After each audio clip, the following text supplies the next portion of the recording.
Jean chapitre 19. Et puis, on va regarder versets 38 à 42. Jean 19. Et on va commencer en fin de compte avec verset 31. Dans la crainte que les corps ne restent sur la croix pendant le sabbat, car c'était la préparation, et ce jour de sabbat était un grand jour, les Juifs demandèrent à Pilate qu'on rompît les jambes aux crucifiés, qu'on les enlevât. Les soldats virent donc, et ils rompirent les jambes au premier, puis à l'autre qui avait été crucifié avec lui. S'étant approché de Jésus et en voyant déjà mort, il ne lui rompit pas les jambes. Mais un des soldats lui perça le côté avec une lance, et aussitôt il sortit du sang et de l'eau. Celui qui l'a vu en a rendu témoignage, et son témoignage est vrai. Et il sait qu'il dit vrai, afin que vous croyiez aussi. Ces choses sont arrivées afin que les Écritures fussent accomplies. Aucun de ces os ne sera brisé. Et ailleurs, l'Écriture dit encore, ils verront celui qu'ils ont percé. Après cela, Joseph d'Arimathée, qui était disciple de Jésus, mais en secret par crainte des Juifs, demanda à Pilate la permission de prendre le corps de Jésus. Et Pilate le permit. Il vint donc, il prit le corps de Jésus. Nicodème, qui auparavant était allé de nuit vers Jésus, vint aussi, apportant un mélange d'environ 100 livres de myrrhe et d'aloe. Ils prirent donc le corps de Jésus et l'enveloppèrent de bandes avec les aromates, comme c'est la coutume d'ensevelir chez les Juifs. Or, il y avait un jardin dans le lieu où Jésus avait été crucifié, et dans le jardin un sépulcre neuf, où personne encore n'avait été mis. Ce fut là qu'ils déposèrent Jésus, à cause de la préparation des Juifs, parce que le sépulcre était proche. Courbons-nous. Père éternel, on veut te remercier pour le fait que tu nous as aimés le premier et que tu as envoyé ton Fils. Mais non seulement que tu as envoyé ton Fils, mais tu as envoyé ta parole. La parole qui est là pour nous à lire, à regarder. Et Seigneur, on voudrait que tu puisses ouvrir nos cœurs, ouvrir nos oreilles pour comprendre le sens de toutes ces prophéties. Nous demandons ces choses, Seigneur, par le bon nom de Jésus. Amen.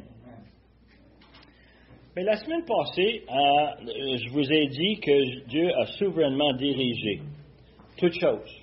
Et quand j'ai toutes choses, tout ce qui concerne la mort de son Fils. Pour l'accomplissement des Écritures, et on en parlait à maintes et maintes reprises la semaine passée, combien de fois qu'il accomplissait telle prophétie ici et là. Et aujourd'hui, ce ne sera pas différent, ce sera encore de pareil. Il faut comprendre qu'on parle ici d'accomplir non seulement les paroles qui sont dans les Écritures que nous avons, mais aussi la parole de celui qui est le Créateur. Dieu a créé d'avance le monde et l'univers comme on le connaît aujourd'hui. Il a créé toutes choses. Et c'est sa parole. Il l'a fait, on nous dit en Genèse 1, il l'a dit et c'est arrivé.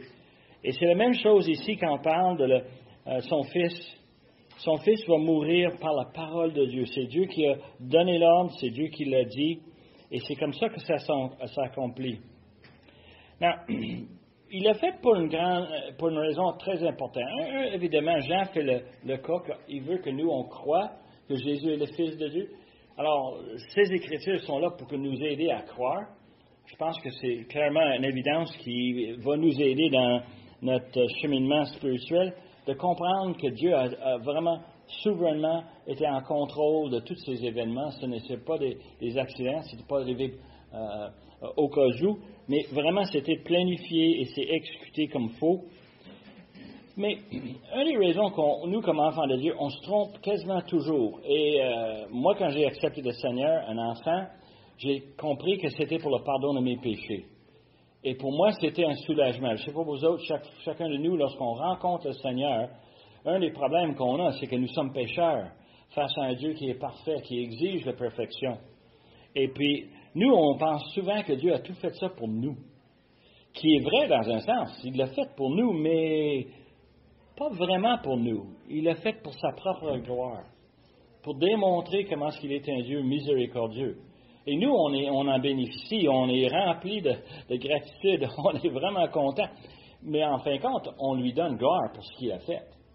Et c'est ça que Dieu cherche, justement, à travers toutes ces situations, moi, je dirais, pénibles. Il l'a fait, et de l'autre côté, on réalise qu'il l'a fait pour sa propre gloire. Et toutes ces prophéties sont là pour sa propre gloire.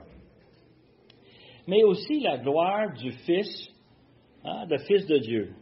Et on a vu ça dans le chapitre 17, lorsqu'il a prié. Il priait pour sa gloire et il priait pour la gloire de son Père. Une gloire que les Juifs n'ont pas compris, que les Romains n'ont pas compris. C'est pour sa gloire qu'il a faite. Et ça, c'est important que nous, on le constate et que ça nous aide. Ça va nous humilier. On n'est pas si précieux que ça. Mais Dieu est précieux. Et il est venu nous chercher parce qu'il veut se donner un peuple et on est béni à cause de justement que Dieu a considéré nous, même si on n'était pas dignes. Ça nous aide vraiment à comprendre notre situation. Et je ne sais pas pour vous, mais je me sens encore plus petit lorsque je regarde les Écritures et je réalise comment grand est notre Dieu. Je ne sais pas si vous avez voyagé un peu, mais souvent on voit des photos d'endroits spectaculaires, n'est-ce pas? Et ça nous impressionne. Un exemple flagrant, les Rocheuses. Je ne sais pas combien ont vu les Rocheuses, mais moi j'ai vu souvent les photos. Mais c'est quand j'étais en voyage et j'étais au pied des Rocheuses, ça m'avait beaucoup impressionné. La compagnie m'avait envoyé une conférence à Denver, et c'était un endroit au sud de Denver, et en fin de compte, c'était au pied de Pikes Peak. Et Pikes Peak, c'est presque 3000 mètres de haut, mais quand on parle de haut, je parle de le sol. Denver, on est déjà à 5000 pieds. Et lorsqu'on regarde à l'est, c'est plat. Loin. Et tu tournes de bord et tu regardes Pikes Peak, tu regardes en haut comme ça. Tu es impressionné par comment grand c'est. Et comme je disais, c'est que le contraste entre ce que tu vois en haut, quand tu tournes de bord, ça c'est vraiment plat. C'est vraiment plat. Tu peux voir à l'horizon et il n'y a rien.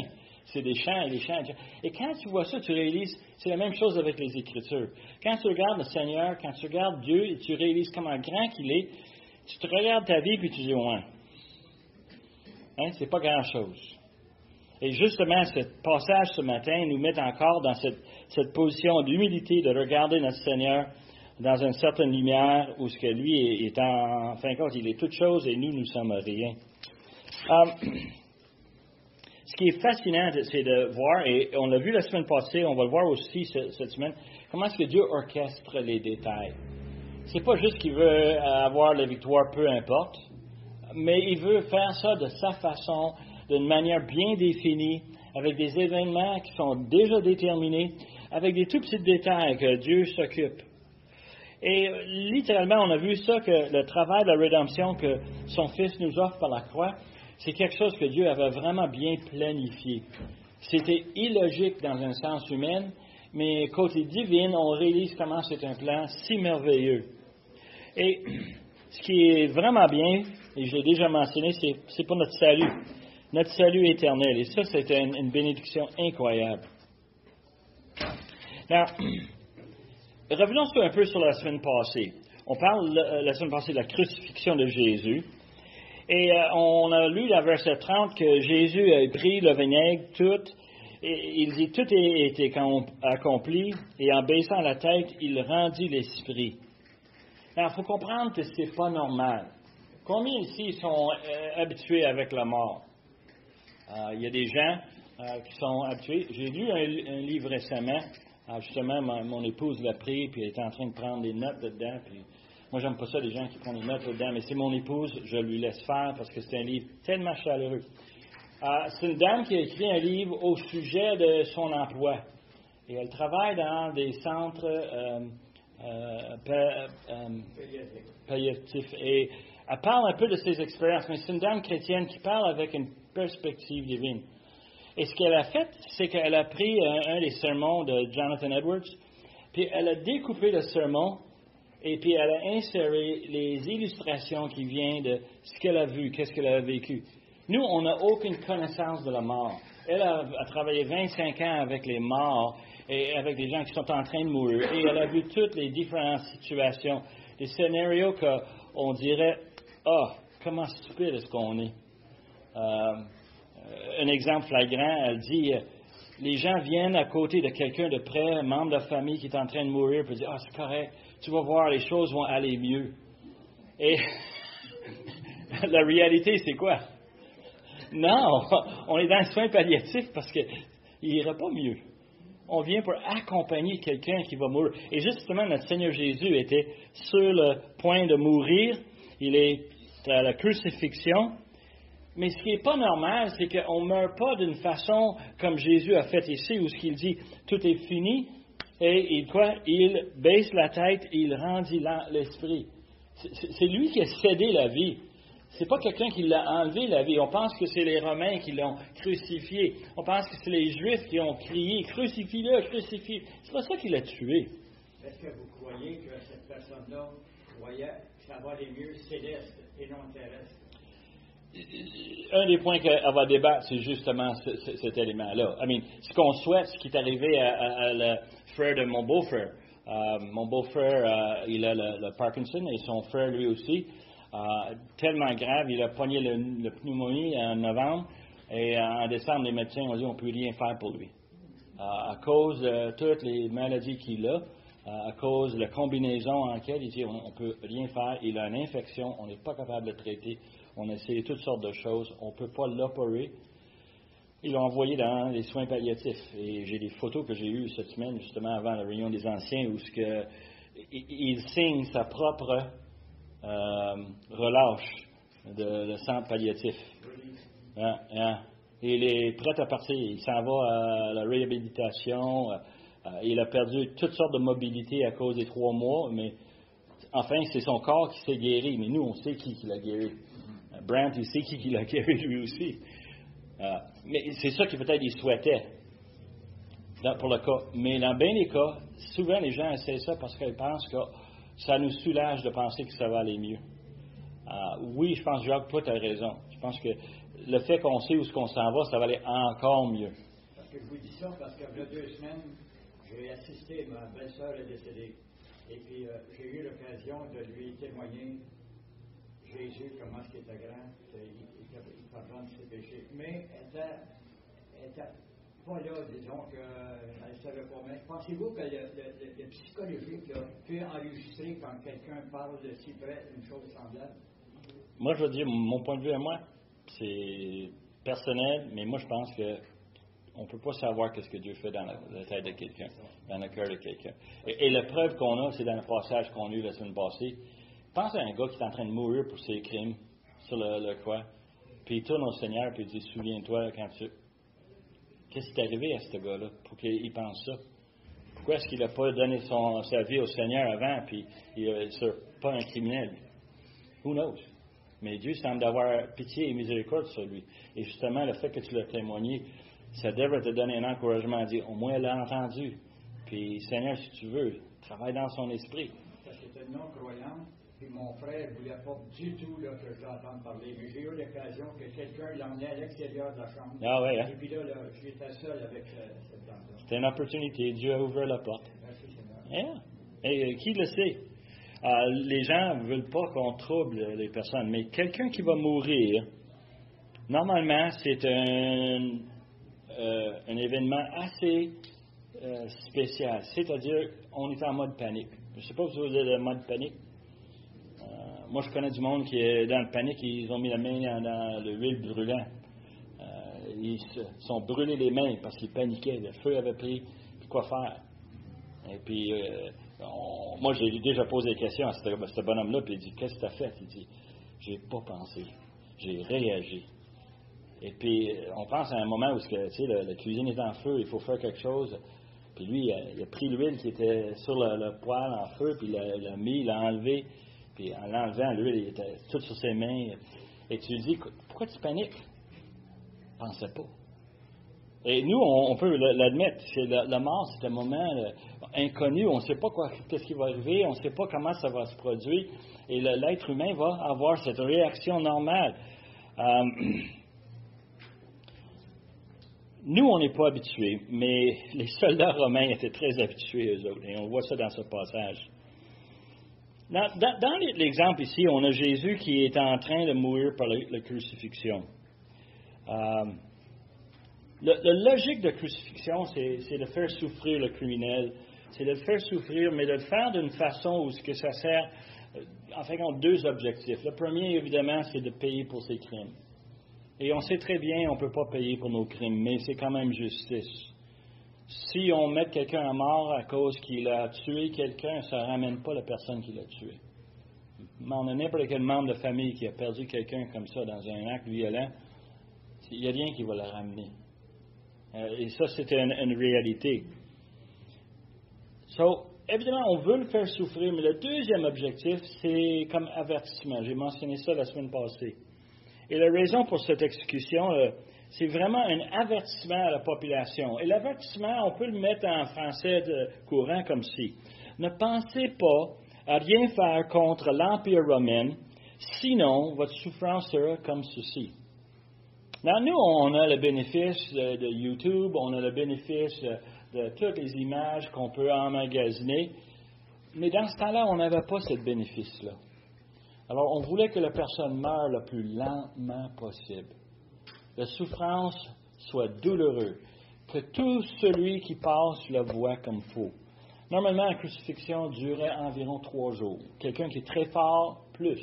Quelqu'un moins fort, moins. Mais l'objectif était environ 3 jours. Le système romain disait, on va faire ça pour que le monde sache que si tu brises les lois, tu vas payer. Et c'est leur façon d'avertir la population. Mais Jésus était sur la croix à 9 heures le matin. C'est ça qu'on croit. Il a eu les faux tribunaux le soir, la nuit, et ensuite le matin, on l'a amené devant Pilate. Et dans l'espace d'à peu près 3 heures, Pilate a été obligé, par le chantage, par toutes ces choses-là, de céder Jésus à la crucifixion. Ils l'ont battu, ils l'ont mis sur la croix. Et on sait qu'à 3 heures l'après-midi, c'est là où il a annoncé tout est accompli. Il rendit l'esprit, un simple arrêt de la vie humaine. De lui-même, il l'a fait. Ce n'est pas la crucifixion qui l'a tué. Il avait prédit dans Jean 10, verset 17, vous vous souvenez très bien, le Père m'aime parce que je donne ma vie, afin de quoi? De la reprendre. Personne ne me l'ôte, mais je la donne de moi-même. J'ai le pouvoir de la donner et j'ai le pouvoir de la reprendre. Tel est l'ordre que j'ai reçu de mon Père.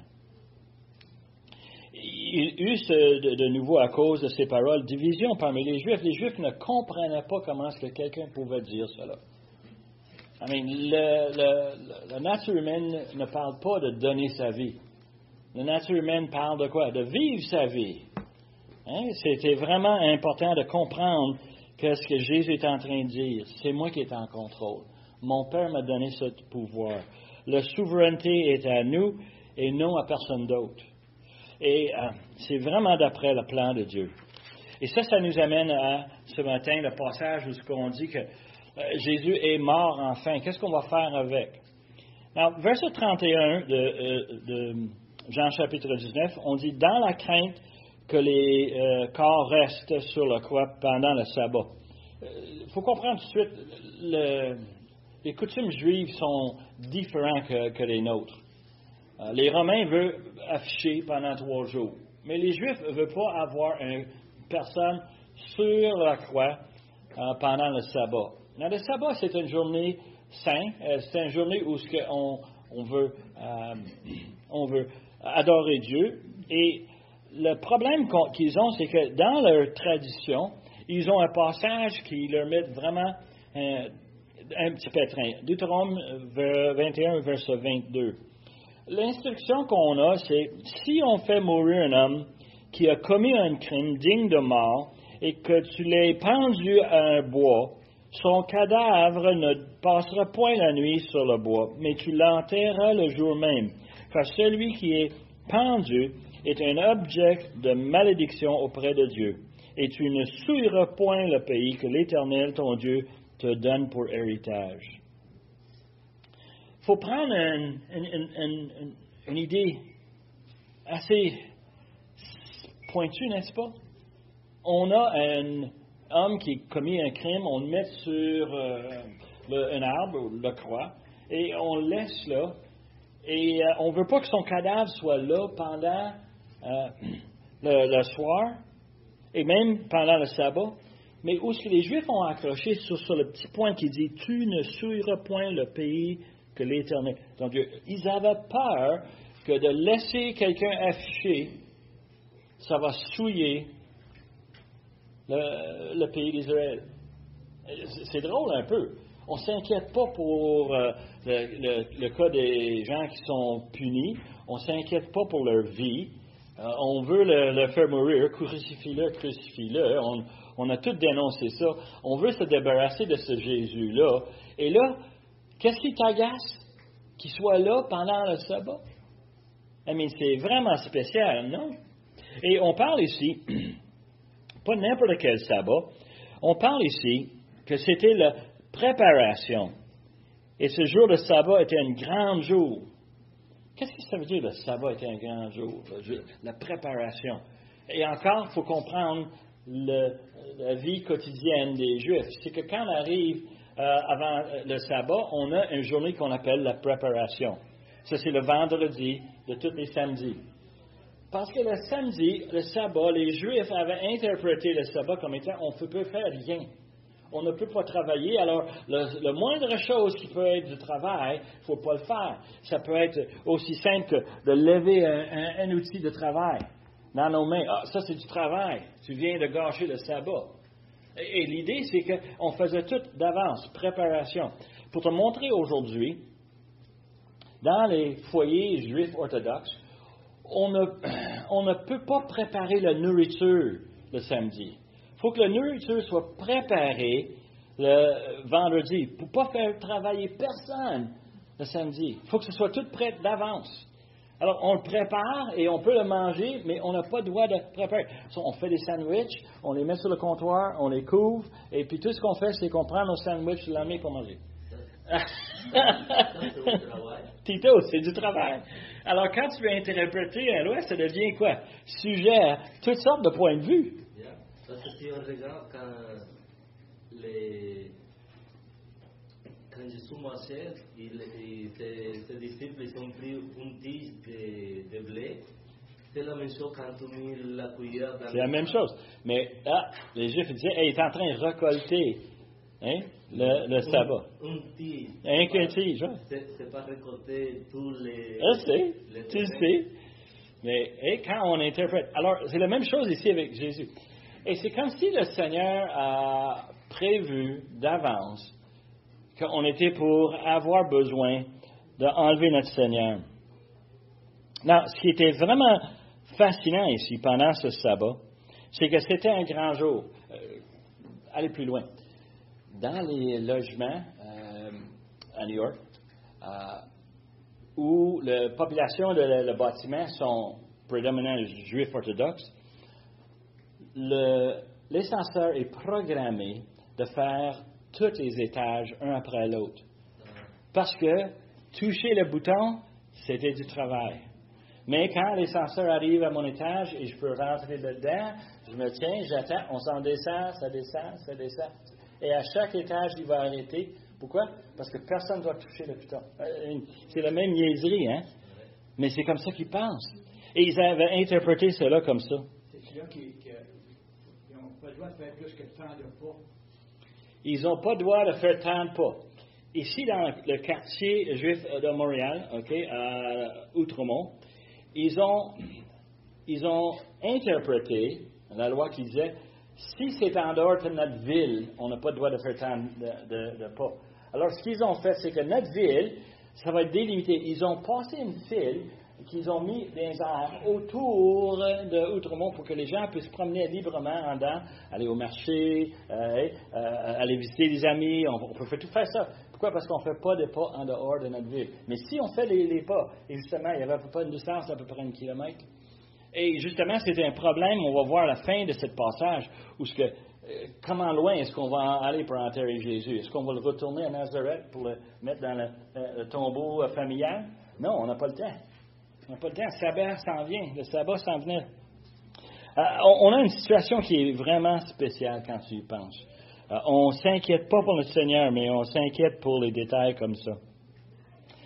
Alors, les soldats vinrent donc et ils rompirent les jambes du premier.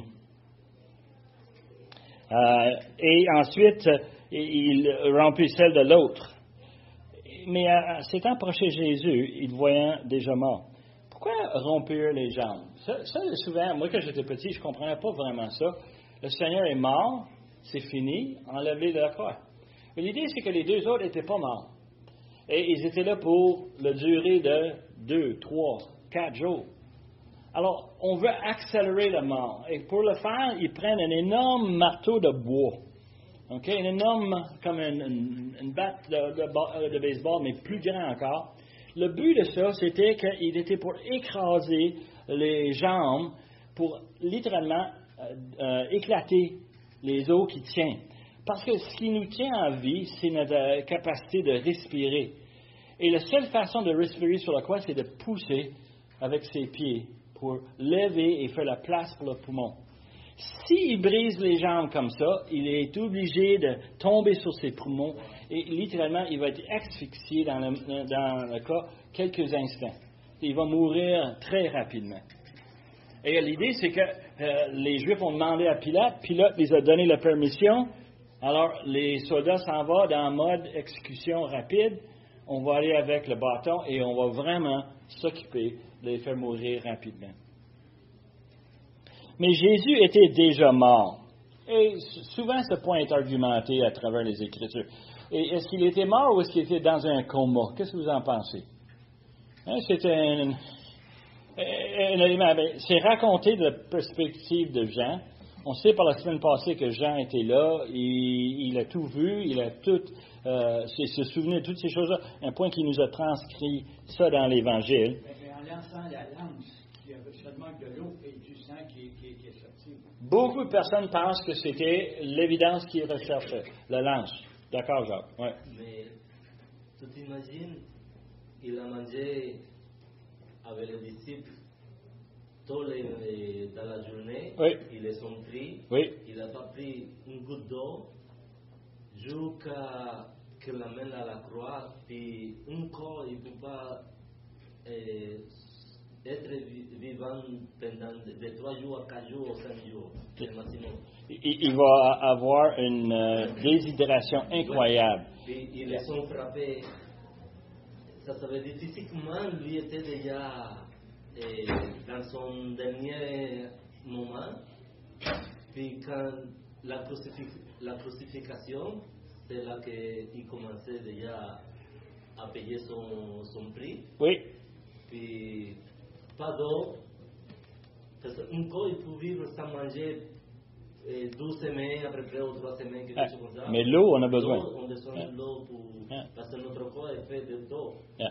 Puis moi, j'imagine que lui est décédé, parce que à lui, ils les ont cloués, les autres, ils les ont attachés. Que c'est pas la même chose attaché que cloué. Cloué, c'est pas pareil, non. Parce que quand tu cloues, c'est là que ton poids va être dans sur, tes mains. Et sur cet os-là, oui. Puis la même chose dans les pieds, oui. Attaché, ils vont t'attacher ton bras, puis tu vas rester comme plus. Puis ils ne sont pas frappés les deux brigands. Moi, je pense qu'il était mort avant eux à cause de ça. Mais moi, je pense qu'il était mort parce que la Bible me dit qu'il est mort. Il a cédé son esprit. Mais moi, je vais te dire quelque chose. Les Romains, les soldats étaient habitués avec la mort. C'était leur business. C'est ça qui était formé. Ils savaient comment tuer quelqu'un. Ils savaient comment mesurer quelqu'un. Nous, on va chercher le pouls.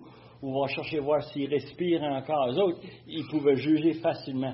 Je ne suis pas si convaincu. Moi, je pense qu'eux autres, ils l'ont vu mourir, céder sa vie. Et comme le centurion, il a dit, certainement, c'est lui, le Fils de Dieu. En disant, écoute, il y avait le contrôle. Nous, d'habitude, c'est nous qui sommes en contrôle. Là, c'est lui qui est en contrôle. Mais nous, on sait la vraie raison pour laquelle c'est arrivé. c'est que parce que dans Psaume 34, 20, il nous dit quoi? Aucun de ces os ne sera brisé. Et il faut comprendre un peu la logique. Pour un juif, ça c'était important. On retourne à Exode 12. Dans Exode 12, c'est toutes les instructions comment préparer le premier Pâques. L'ange de la mort va passer sur les maisons si on met le sang de l'agneau sur les linteaux de la porte, autour de la porte. Et on va tuer un agneau, on va le cuire, on va le manger. Et dans les instructions qu'il donne, devine quoi? Que cet agneau immolé n'ait aucun os de brisé. Il ne faut pas qu'on traite cet agneau avec violence. On enlève sa vie, on a besoin de son sang, on va manger la viande. Et c'est vraiment un souvenir de cette première Pâque. Et ce qui est fascinant avec cette prophétie, c'est qu'on réalise très bien, c'est que l'apôtre Paul nous dit dans 1 Corinthiens 5, verset 7, il dit que Christ, notre Pâque, a été immolé. Paul l'a compris très très bien. Lui, c'est un petit garçon juif, éduqué dans le système, il comprend très bien la logique. Il dit, Jésus sur la croix, c'est mon Pâque. C'est celui qui est mort pour mes péchés. Il va falloir qu'on suive les instructions qui ont été faites. Dieu a préparé ça pour qu'il n'y ait aucun os de brisé. Pareil comme l'agneau qu'on a offert dans Exode. Alors, les soldats romains étaient des experts dans la mort, et surtout ceux qui sont assignés à l'exécution. Alors, pourquoi est-ce qu'ils ont mis la lance dans le corps? Peut-être c'est parce qu'ils voulaient prouver qu'il est mort. C'est peut-être ça.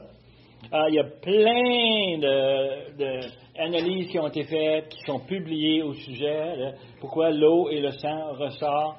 Il y a tout un raisonnement médical qui explique cela. Celle qui m'a vraiment épaté le plus, c'est celui qui a dit, c'est un soldat qui voulait simplement donner le dernier coup. Il voulait juste prouver qu'il est mort, regarde, tiens, j'ai mis, et il n'a pas bougé, il n'a pas rien fait. Le corps est sans réponse, sans réaction. Et j'ai trouvé celle-là le plus intéressant, simplement parce que je connais un peu la nature humaine. On a 4 bonhommes qui sont là, 4 ou plus. On parle de normalement 4 dans une équipe pour l'exécution. Et eux autres, ils savent qu'est-ce qu'ils font. Et ils voient très bien que les autres, ils respirent encore, ils se forcent. Mais celui-là, il ne force pas. Celui-là, il est mort. Tiens, on va mettre l'épée là-dedans. Une émotion normale, une réaction. Mais c'est plus que ça. Quand on pense ici, Jean va parler de son témoignage, verset 35, mais il va citer Zacharie 12, 10, qui dit quoi? Ils verront celui qu'ils ont percé. Il parle d'un temps futur, dans lequel celui dans le futur regarde en arrière, un peu Ésaïe 53 encore, une perspective de celui qui regarde après l'événement, regarde en arrière et dit, hey, on a percé qui? Notre Sauveur. Et littéralement, on va le voir ici, cet acte était probablement, pas un acte accidentel, mais un acte intentionnel pour accomplir justement cette prophétie. Un jour, les Juifs vont regarder en arrière et vont dire, on a tellement maltraité notre Sauveur. Ils vont reconnaître Jésus comme Fils de Dieu et ils vont reconnaître qu'est-ce qu'ils avaient fait. Alors, on a ce témoignage ici. Aucun de ces os ne sera brisé. Ils verront qu'ils ont percé. Et Jean donne son témoignage. Celui qui a vu en a rendu témoignage. En bon français, on parle d'un témoin oculaire. Quelqu'un qui était physiquement sur la place, qui raconte cette histoire. Et on sait que c'est l'apôtre Jean. Son témoignage est vrai. Il sait qu'il dit vrai. Afin que quoi? Vous croyez aussi. C'est le même objectif que Jean a depuis chapitre 1 jusqu'à chapitre 21. Il veut qu'on le connaisse et le reconnaisse Jésus comme Fils de Dieu. Dans verset 38, on a un autre élément, une autre petite histoire qui arrive dans le scène. C'est Joseph d'Arimathée qui arrive. Il nous identifie comme étant disciple de Jésus, sauf qu'on n'a pas aucune autre information au sujet de lui dans les passages précédents. Alors, c'était un disciple, et Jean nous le dit très bien, mais en secret, par crainte des Juifs. Et on se pose la question, pourquoi est-ce qu'il avait peur des Juifs? Il semble que beaucoup, dans Jean 9, Genèse, on parle justement de cet homme qui est aveugle et qui a reçu la vision, puis ses parents ne voulaient pas rien dire. Demande à lui, il est assez âgé, tu peux en parler à lui. Pourquoi? Parce que les autres, ils avaient peur de perdre leur place dans la synagogue. Et les autres, ils avaient peur des Juifs. C'est un peu le même scénario ici. Ce qu'on apprend sur Joseph, c'est que Joseph était quelqu'un de beaucoup plus d'influence.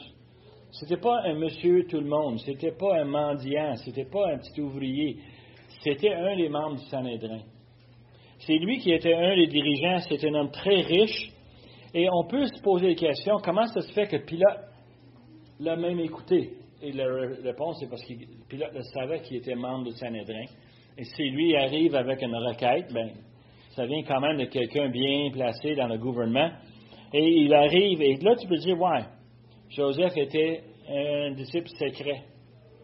Et il était secret parce qu'il était un membre du Sanhédrin, 70 hommes qui dirigent Israël. Et en fin de compte, il demande à Pilate parce qu'il a le courage. Et on pense que la crucifixion lui a donné le courage. Il donne à Pilate la permission de prendre le corps de Jésus. Et Pilate l'a donné. Il a une crédibilité que quand il arrive à Pilate, Pilate va dire, oui, tu peux t'en occuper. Les autres évangiles nous disent que Pilate, avant de donner la permission, il a questionné, est-ce qu'il est vraiment mort déjà? Comment ça se fait? Pilate, ça l'air, il était très impressionné le fait que Jésus était mort si vite, quand le but était de le garder en vie jusqu'à temps que les autres avaient terminé leur mission. Et Pilate le donne la permission et il dit que Joseph vient et prend le corps de Jésus. Moi, quand j'étais petit, j'ai trouvé ça un peu difficile à voir un homme qui arrive, prendre le croix et enlever Jésus, le descendre tout seul, de le prendre soit dans ses épaules, dans ses bras, puis l'amener tout seul. Mais il n'était pas tout seul, hein?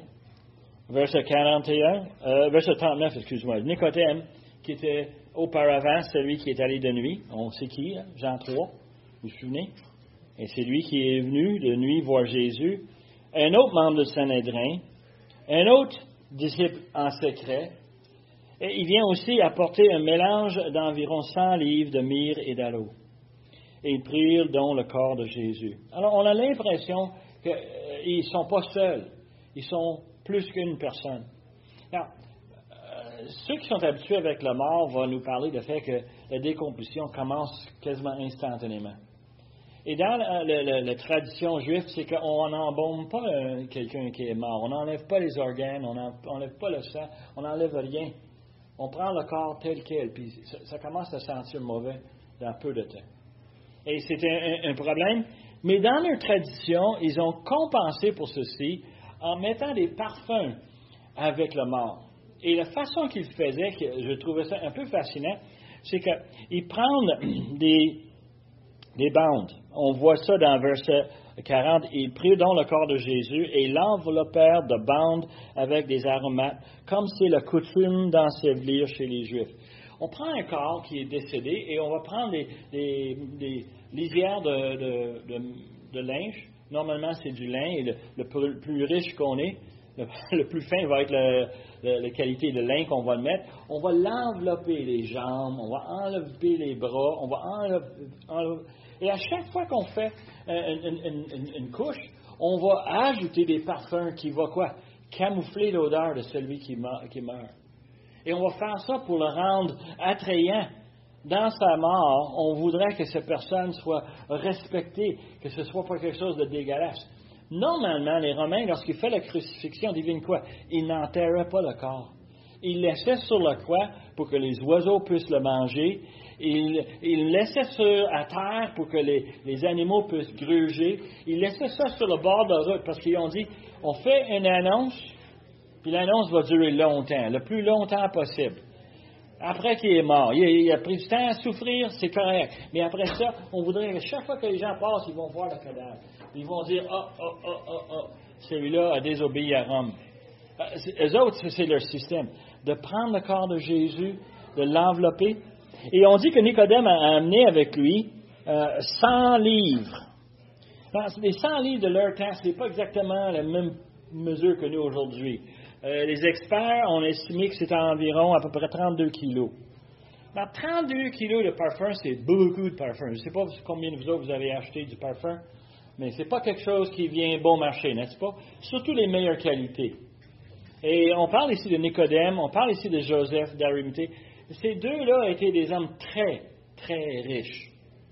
Et ils arrivent sur le coup, on parle après 3 heures l'après-midi, il nous reste peu de temps pour le préparer et l'enterrer avant le coucher du soleil. Il faut comprendre un peu qu'est-ce que c'est le coucher du soleil pour un juif, c'était le commencement le prochain jour.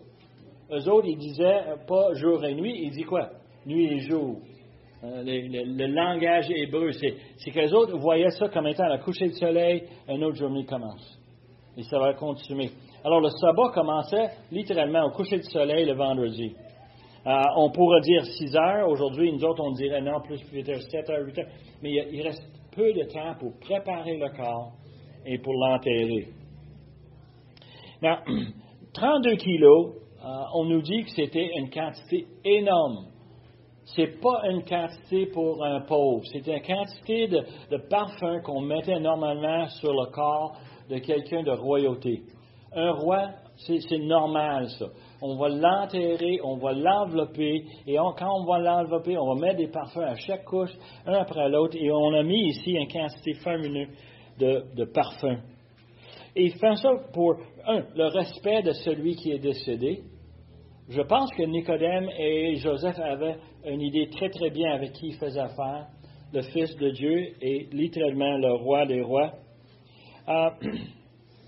Il faisait ceci et on l'a amené pour le mettre dans un tombeau. Alors, verset 41 nous donne un petit morceau d'information précieux. On a dit qu'un jardin proche, OK? Il y avait un jardin dans le lieu où Jésus avait été crucifié. Je ne sais pas si c'était juste à côté ou juste en arrière, mais c'est un jardin tout près. Pourquoi tout près? Parce qu'il faut amener le corps qui est maintenant enveloppé, qui est préparé. Il faut l'amener, il faut l'enterrer, il faut le déposer. Il ne faut pas qu'on marche loin. On parle ici d'une distance probablement de, je ne sais pas, quelques centaines de mètres. Quelque chose de proche. Qu'on puisse le déposer, qu'on puisse le fermer le tombeau, puis qu'on puisse s'en aller chez nous, puis arriver avant le sabbat. Alors, on essaie de respecter la tradition juive, et pour quelques raisons, il y en a un jardin pas loin, et qu'il y avait un tombeau pas loin. Ce qu'on nous dit, c'était le tombeau de Joseph. Alors, je ne sais pas vous autres, nous, on est habitués que quelqu'un est mort, on l'amène au salon funéraire, on fait des arrangements, on choisit un terrain, un pierre, et ça peut prendre des jours, ça peut prendre même des semaines avant que tout est organisé pour l'enterrement. Ce n'était pas le cas ici, dans Jean chapitre 19. On n'avait pas cette luxe-là. Et tu peux voir que Joseph lui-même pensait déjà à son éventualité de mourir, et il s'est déjà commencé à préparer un tombeau. Nous, d'habitude, on creuse un trou dans le sol et on dépose le corps là-dedans. Mais eux autres, c'était un tombeau qui était creusé dans le roc. Ça prend du temps d'envoyer des ouvriers pour être capable de faire un trou suffisamment grand pour être capable d'accoucher un corps. Normalement, quelqu'un de riche, il va faire un tombeau qui va inclure non seulement lui, mais les autres membres de la famille, qui vont être déposés chacun sur leur propre lit dans ce tombeau-là, dans cette caverne. Et normalement, c'était déjà quelque chose que quelqu'un de bien, quelqu'un assez âgé va se préparer d'avance pour lui-même. Ça a du bon sens, n'est-ce pas? Et on voit comment est-ce que ça arrive juste à temps. Joseph prend le corps. Et quand Joseph a pris le corps, je commence à voir une image, je ne sais pas vous autres, c'est moi, chargé de projet, je suis habitué comme ça. Joseph arrive avec un plan. Il a déjà une idée en tête, qu'est-ce qu'il va faire. Il a déjà en tête où il va le placer, comment il va se débrouiller pour être capable de tout faire avant le coucher du soleil. Joseph n'est pas arrivé en mode panique, non. Il est rempli de tristesse, mais aussi il est rempli d'objectifs clairs, des étapes bien réfléchies. Nicodème arrive et il devine quoi? Les deux s'en vont, le plan est en marche, est en branle. Et il vient, il dépose. Il mit dans un sépulcre neuf. Et c'est pour ça que je te dis, Joseph planifiait ça d'avance. C'était déjà probablement son propre sépulcre, son propre tombeau, ce qu'il avait préparé. Il nous dit où personne encore n'avait été mis. Ce fut là où il déposa Jésus, à cause de la préparation des Juifs, parce que le sépulcre était proche. Jésus l'avait prédit d'avance. C'était une mort qui était pour arriver. Prédit dans quel sens? Il a dit qu'il était pour être mort pour combien de temps? Il l'avait annoncé aux disciples, 3 jours. Moi, là, on a un problème avec ça. 3 jours, c'est 36 heures. Non, c'est 72 heures, n'est-ce pas? 3 fois 24? Right. Moi, je fais la mathématique un peu, là. Je suis capable de faire ça dans ma tête. Hein? Vous autres aussi?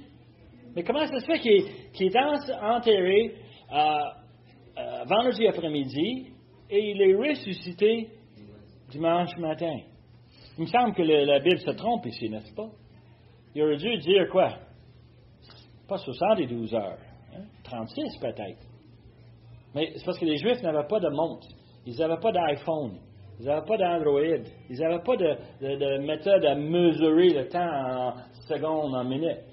Comment est-ce qu'ils mesuraient le temps, eux autres? À peu près. Ça se faisait à peu près. Alors, dans le système juif, si tu avais un événement un jour, et c'était peut-être à 4 heures l'après-midi, l'événement durait 2 heures, bien pour eux autres, c'est la journée au complet. Et tu peux voir un peu, tout était long à organiser, tout était long à faire. C'était pas quelque chose qu'on pouvait faire instantanément. Et lorsqu'on regarde l'enterrement de notre Seigneur Jésus, c'était arrivé à la fin le vendredi, exprès pour qu'il puisse ressusciter quoi? Au commencement du dimanche. Et le vendredi était compté, le samedi aussi, et aussi le dimanche. Mais le sabbat est fini le dimanche? Le sabbat finissait le midi, pas le midi, le coucher du soleil samedi. Alors, ça, dès le coucher du soleil vendredi jusqu'au coucher du soleil, ça c'était 24 heures pour eux, ça c'était la journée. Une nuit puis un jour. C'est comme ça que les Hébreux regardaient le temps. Nous, on regarde le temps comme étant quoi? Le jour et la nuit. Le jour commence quand? Quand le soleil se lève le matin, on se lève et la première réaction, c'est quoi? Partir de la machine à café. T'sais, nous autres, on a un système. On a une logique. Et la journée finit quoi? La nuit, quand on ferme les yeux dans le lit, la tête touche l'oreiller, tellement fatigué, épuisé. C'est comme ça qu'on pense, nous. Mais ici, c'est pour satisfaire les exigences des Écritures, mais aussi les exigences de notre Seigneur Jésus qui avait fait cette même prophétie. En passant, pourquoi un sépulcre neuf? Pourquoi est-ce que c'était un sépulcre riche? Well, il y a une autre prophétie qu'on trouve dans Ésaïe 53, 9, qui nous dit « On a mis son sépulcre parmi les méchants, son tombeau avec le riche, quoiqu'il n'eût point commis de violence et qu'il n'eût point eu de fraude dans sa bouche. » On parle ici d'un Seigneur Jésus, traité comme un criminel, on le crucifie et quoi? On le met dans un tombeau d'un riche. Et quoi? On met ça dans le tombeau de Joseph, on pense, parce que c'était la prophétie. On respecte. Même le Seigneur est mort. Il ne bouge plus, il ne parle plus, il ne guérit plus. Mais qu'est-ce qui arrive? Exactement qu'est-ce qui était prophétie dans la parole de Dieu. Et c'est fascinant. Jésus est mort, pourtant les événements continuent, détail par détail, comme prévu, dirigés par la main souveraine de Dieu. Et c'était fascinant. Tous les détails, les disciples qui se présentent, un gouverneur disponible, des préparations dispendieuses, un tombeau prêt pour recevoir le corps, exactement comme Dieu l'avait dit. La question qu'on doit se poser, sommes-nous comme Joseph et Nicodème? Est-ce qu'on est des disciples secrets?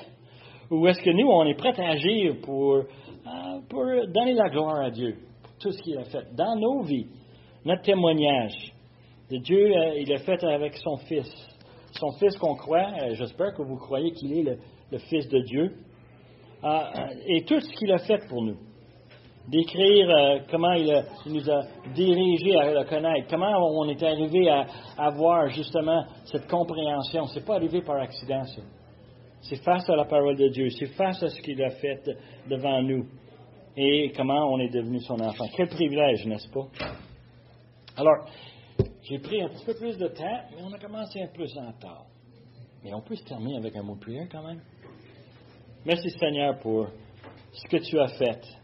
Et on te remercie justement pour cet enterrement qui nous montre que tu es en contrôle de tous les détails. Tout était prêt. Et c'est toi qui as préparé les cœurs. C'est toi qui as préparé Joseph et Nicodème. Comment tu as préparé la place, mais aussi comment tu prépares nos cœurs pour recevoir cette vérité, de reconnaître toi comme souverain sur tous les événements qui arrivent autour de nous, comme autour de ton Fils. Seigneur, on te remercie encore pour le sacrifice de ton Fils. Et on veut te donner l'honneur, la gloire qui t'appartient. Demande ces choses maintenant, Seigneur, par le nom de Jésus. Amen.